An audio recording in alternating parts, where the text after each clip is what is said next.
মিলবাজার city ঈদগাহ মাঠে অনুষ্ঠিত নূরে Medina মাদ্রাসা ও এতিমখানার উদ্যোগে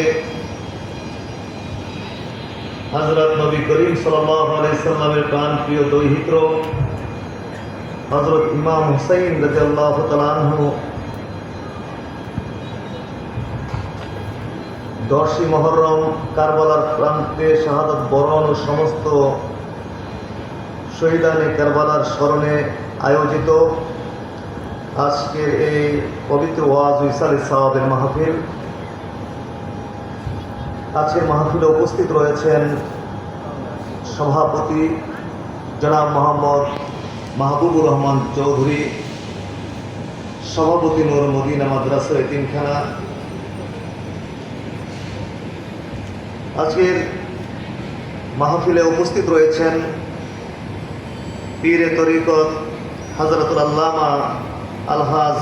মাওলানা মোহাম্মদ সিদ্দিকুর রহমান, মুফতি হানাফি আল কাদেরী পীর সাহেব, গাউসে আজম দরবার শরীফ, সাধারণ সম্পাদক নূর মদিনা মাদ্রাসা ও এতিমখানা,